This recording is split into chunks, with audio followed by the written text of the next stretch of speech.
Mas é claro que o regime autoritário criava alguns constrangimentos a quem fosse liberal. E também agia, às vezes, exageradamente. A Revolução também não foi. Acertou em tudo, errou em muito. Por que caçar o Juscelino? Ele não era corrupto nem era subversivo. Para que caçá-lo? Mas foi a pressão de Carlos Lacerda em cima de Castelo Branco. E a cassação, na reunião dos ministros, porque era o Conselho de Segurança Nacional composto pelo Ministério, é que referendava as cassações. Mas as coisas não eram assim. Roberto Campos, que havia trabalhado com JK, ajudado junto com Lucas Lopes a criar o plano de metas, ele disse a Castelo Branco: eu não posso votar a cassação de Juscelino porque ele não é corrupto nem subversivo. E eu o conheço bem. E o presidente Castelo Branco respeitou. E disse isso aos demais ministros na reunião. E perguntou se alguém mais queria se manifestar. Ficaram todos quietinhos. Quando também no AI-5, todos, muitos que posavam depois de constrangidos, já assinaram, exceto o vice-presidente Pedro Aleixo, notável jurista, revolucionário, foi ministro da Educação de Castelo e vice de Costa e Silva, mas nunca abandonou os seus ideais de um homem da lei e, portanto, ele não concordou com o AI-5. E não houve nenhum problema. Mais adiante, é claro, quando Costa e Silva caiu doente, é que ele foi impedido de tomar posse, lamentavelmente. Mas, na aprovação do AI-5, as suas ponderações foram ouvidas e o seu voto contrário foi respeitado. Então não tivemos uma ditadura. Porque se nós formos aceitar a denominação de ditadura para o movimento de 64, como é que nós vamos definir Cuba e a cortina de ferro? Porque o direito fundamental do homem, o direito de ir e de vir, no regime militar nunca sofreu restrição. Quem quisesse sair, saía. Quem quisesse viajar, viajava. Não havia este controle policial. Então, há uma necessidade de um conhecimento da história, dos fatos.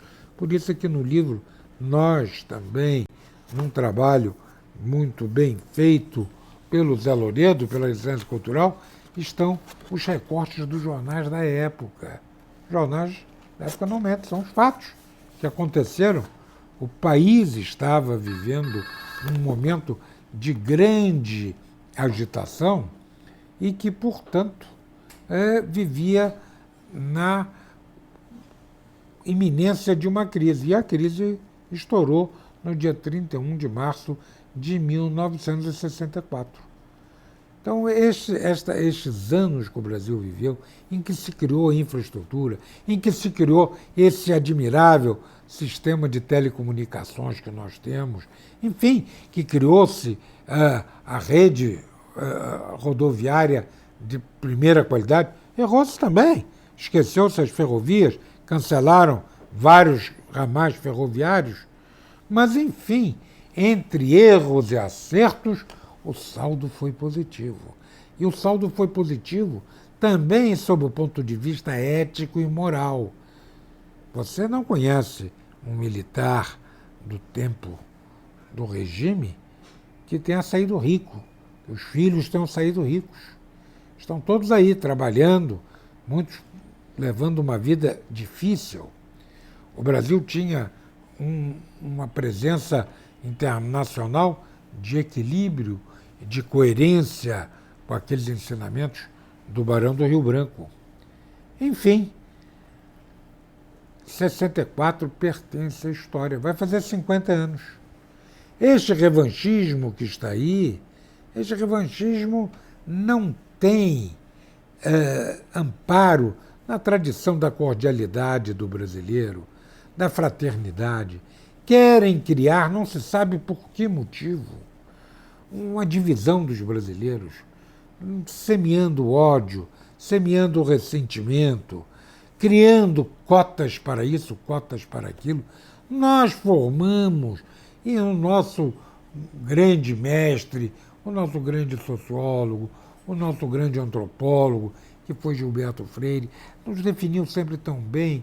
É um povo multirracial, um povo com várias crenças religiosas, um povo em que não há racismo, não há discriminação religiosa e muito menos racial.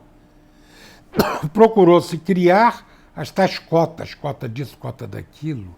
De repente criou-se um sistema de dar, num estado como Roraima, 2/3 do território aos índios,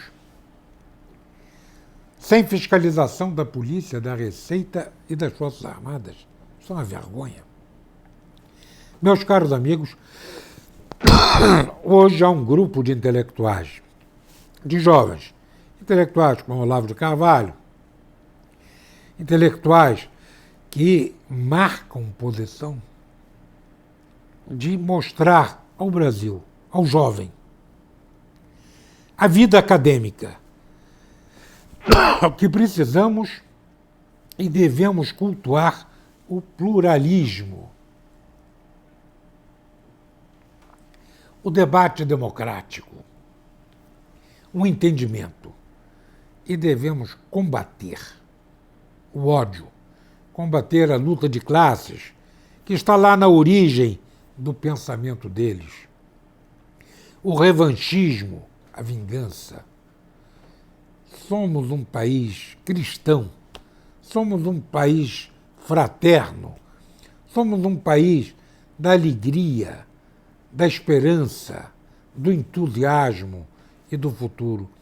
Não vamos deixar que aqueles que estão com o pensamento lá, nos anos 50, na Guerra Fria, prejudiquem a nossa marcha para um país de liberdade, com justiça social, mas, sobretudo, com ordem, porque na nossa bandeira já está intimamente ligada a ordem e o progresso. E o respeito aos valores da história. Cada um cumpriu um papel e merece a nossa admiração. De Pedro I a Pedro II, esse talvez o maior dos brasileiros, que contou com homens notáveis a seu lado, militares, o Almirante Tamandaré, o Duque de Caxias. Vamos pensar, vamos conhecer a história do Brasil. O Brasil será melhor assim. Eu quero dizer a vocês do meu reconhecimento, da minha fé na juventude brasileira e do meu reconhecimento a José Louredo Filho e a sua editora, a Livraria Resistência Cultural do Maranhão, que trouxeram esse debate através deste livro, que vocês encontram através da editora pela internet, em algumas livrarias que eles poderão informar, porque é fundamental que no Brasil haja isto, a resistência cultural, a resistência democrática, a resistência do espírito. Muito obrigado e eu estou à disposição para ir a qualquer lugar do nosso país para pregar o amor, a ordem, a disciplina, o progresso, o respeito à história.